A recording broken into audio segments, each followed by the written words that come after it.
അപ്പോൾ എനിക്ക് ജീവിക്കണമെന്നില്ലെന്ന് കൊച്ചങ്ങ് പറഞ്ഞു.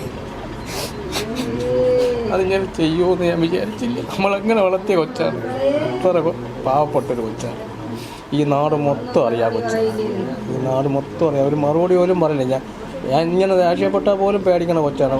സഹോദരനും സഹോദരി അത്ര സ്നേഹത്തിൽ വളർന്ന കൊച്ചുങ്ങളാണ്. പിന്നെ കൊച്ചിനെ അവയ്ക്കാതെ പറഞ്ഞ് അതിനെ ജീവിക്കാൻ സമ്മതിക്കാത്ത രീതിയിൽ അവളെ നാത്തൂനും മക്കളും അവിടെയുള്ള വേറൊരു പയ്യൻ എല്ലാവരും കൂടെ ആ നാട് മൊത്തം നിറയാനില്ല കംപ്ലീറ്റ് പറഞ്ഞ് കൊച്ചിനെ ആ രീതിയിലാക്കി കളഞ്ഞു. വണ്ടി തട്ടിയെന്ന് വണ്ടി ഇടിച്ചില്ല. വണ്ടി ഇടിച്ചെന്ന് പറഞ്ഞാൽ ചേർന്ന് ഇങ്ങനെ വന്നിട്ട് വണ്ടി ഇങ്ങനെ ചേർന്ന് വന്നിട്ട് ചവിട്ടി തള്ളിയിടാൻ പോലെയാണ് ആ കൊച്ച് വീണേക്കണത്.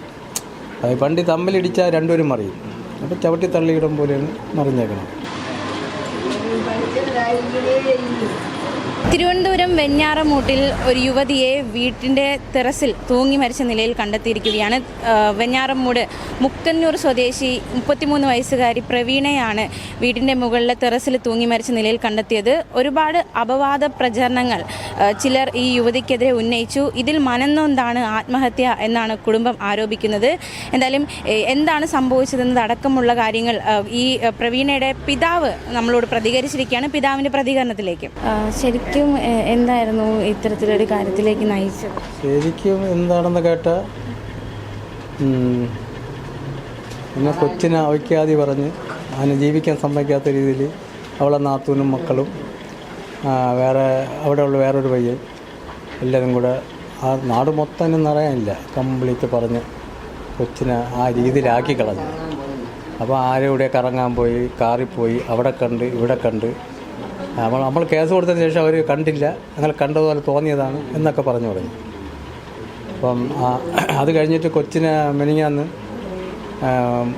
അവളെ മോളെ ട്യൂട്ടോറിൽ കൊണ്ട് ആക്കിയിട്ട് വന്നപ്പം വണ്ടി തട്ടിയെന്ന് വണ്ടി ഇടിച്ചില്ല. വണ്ടി ഇടിച്ചെന്ന് പറഞ്ഞാൽ ചേർന്ന് ഇങ്ങനെ വന്നിട്ട് വണ്ടി ഇങ്ങനെ ചേർന്ന് വന്നിട്ട് ചവിട്ടി തള്ളിയിടാൻ പോലെയാണ് ആ കൊച്ച് വീണേക്കണത്.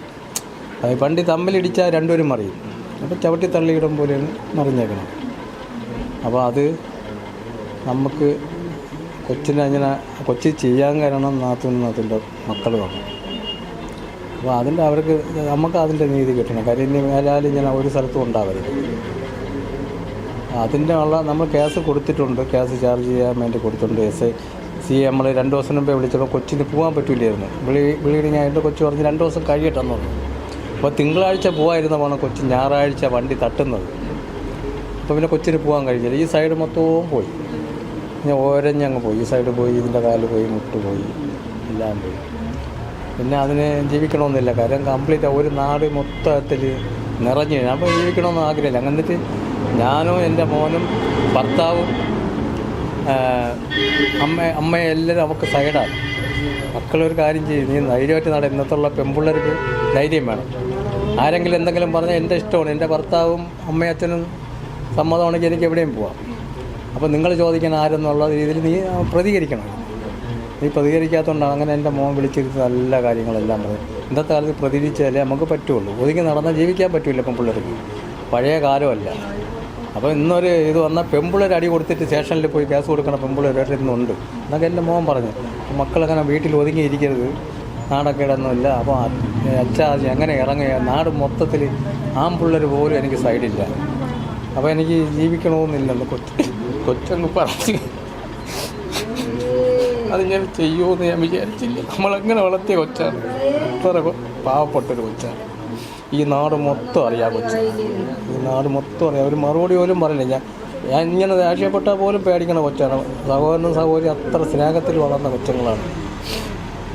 അവൻ പറഞ്ഞ നീ ഒന്നും ചെയ്യില്ല മക്കളെ, നിനക്ക് ഞാനുണ്ട്, സഹോദരമുണ്ട്, എന്ത് വേണമെങ്കിലും ചെയ്യും, ഒന്നും ചെയ്യില്ലെന്ന് എല്ലാം പറഞ്ഞു. എന്ത് ചെയ്യും, സമയമായി അത് ചെയ്യില്ല. അത് ജീവിക്കാൻ സമ്മതിച്ചില്ല.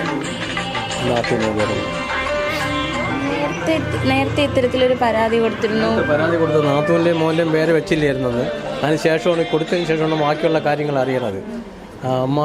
അപ്പം മരുമോൻ്റെ അമ്മ തന്നെ പറഞ്ഞിട്ടുണ്ട് കംപ്ലീറ്റ് നാട്ടിൽ അവരുടെ മോളാണെന്ന്. അപ്പം ആ കൊച്ചിന് ആദ്യത്തെ ഭർത്താവ് പിണങ്ങിപ്പോയതിന് ശേഷം നാത്തൂൻ്റെ അപ്പോൾ മോൻ്റെ കല്യാണം കഴിഞ്ഞിട്ട് 1.5 മാസമേ ഉള്ളൂ. അപ്പോൾ തള്ളയ്ക്ക് വീണ്ടും കല്യാണം കഴിക്കണം. അങ്ങനെ ആയപ്പോഴും എൻ്റെ മരുമോൻ സൈഡിൽ നിന്നില്ല. മരുമോൻ പറഞ്ഞു ഞാൻ നിൽക്കില്ല, ആ പയ്യനാണെങ്കിൽ ഞാൻ നിൽക്കില്ല, നിങ്ങൾ വേറെ എവിടെ നിന്ന് ദൂരം നിന്ന് കെട്ടി, ഞാൻ സഹകരിക്കില്ലെന്ന് പറഞ്ഞു. അപ്പോൾ അത് എവള് ചെയ്യിക്കണതാണെന്നും കൊണ്ട് അങ്ങനെ അവൾക്ക് ആ വാശി ഇവിടെ അവൾക്കുണ്ട്, നാത്തൂനുണ്ട്. അങ്ങനെ ആ രീതിയിൽ കംപ്ലീറ്റ് പരത്തി കളഞ്ഞു. മൊത്തത്തിൽ ആൺപിള്ളേരൊക്കെ വിളിച്ച് അവർ കണ്ടതായിട്ട് അങ്ങ് പറഞ്ഞു കളഞ്ഞു. അപ്പോൾ ആൺപിള്ളേർ വരെ വിശ്വസിച്ചു പോയി.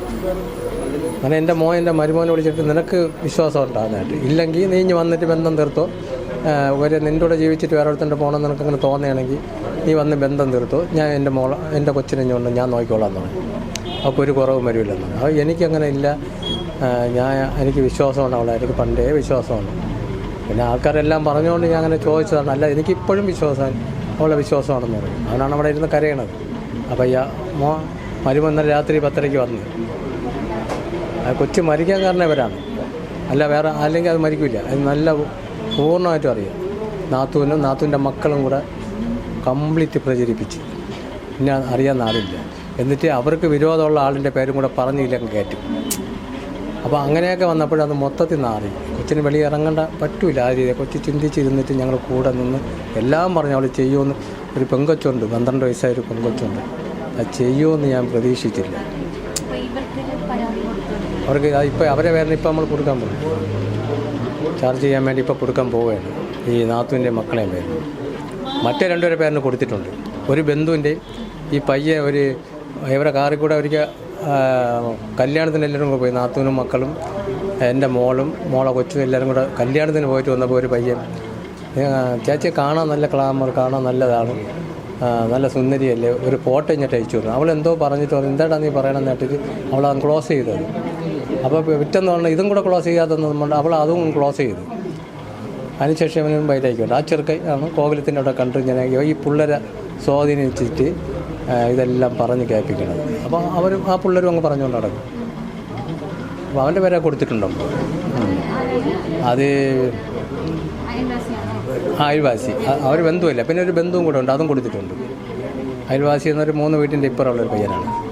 വേറെ അവർക്ക് ശല്യമൊന്നും പിന്നെ ഉണ്ടായില്ല. ഇത് വെച്ച് പെരുമാറി. അല്ലെങ്കിൽ എൻ്റെ കൊച്ചി ചെയ്യില്ല, നല്ലൊരു കൊച്ചാണ്.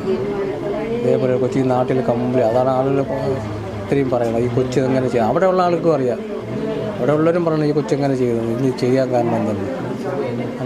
ഭരത്തിക്കളാൻ വെളി ഇറങ്ങാൻ വയ്യ. ഇതിന് മുമ്പും പ്രശ്നങ്ങളുണ്ടായി, കുടുംബ പ്രശ്നങ്ങളുണ്ടായി, അത് ഒത്തീർപ്പായി. ഒക്കെ വീട് എഴുതി വയ്ക്കണമെന്ന് പറഞ്ഞാൽ വീട് എഴുതി വെച്ച് കൊടുത്ത് ശ്രീധരനെല്ലാം അതെല്ലാം നമ്മൾ ചെയ്ത് സോൾവ് ചെയ്ത് കേസ് കൊടുത്ത് ഒത്തീർപ്പാക്കി വിട്ടതാണ്. അതിനുശേഷം പിന്നെ വലിയ കുഴപ്പമൊന്നുമില്ല. ഇപ്പോൾ ഇതാണ് സംഭവം. രാവിലെയാണ് കണ്ടത്. രാവിലെയാണ് ഞാൻ കണ്ടതെന്ന് പറഞ്ഞാൽ ഇവിടെ സ്റ്റെയറിൽ നിന്ന് വെളിയിൽ ചാടിയിട്ട് പൂട്ടി. അപ്പോൾ കൊച്ചിന് ഉമ്മം കൊടുത്ത് 2-3 ഉമ്മ കൊടുത്തിട്ട് അത് കൊച്ചെ അടുത്തുകൂടെ പിടിച്ച് കിടത്തി. കുറച്ച് നേരം കൊച്ചിൻ്റെ അടുത്ത് കിടന്നിട്ട് മക്കൾ പഠിക്കണം, നല്ലവണ്ണം പഠിക്കണം, പഠിച്ച് ജോലി വാങ്ങിക്കണം. പിന്നെ അച്ഛൻ്റെ ആൾക്കാർ ആര് വിളിച്ചാലും മക്കൾ പോകരുത്, മക്കൾ ചിരിക്കുക പോലും ചെയ്യരുത് എന്ന് പറഞ്ഞിട്ട് മക്കൾ ഉറങ്ങുന്ന പറഞ്ഞാൽ അടുത്ത് കിടത്തി. അവൾ മയങ്ങിയപ്പോൾ അവൾ അടിച്ച് പോയി ചെയ്തിട്ടുണ്ട്.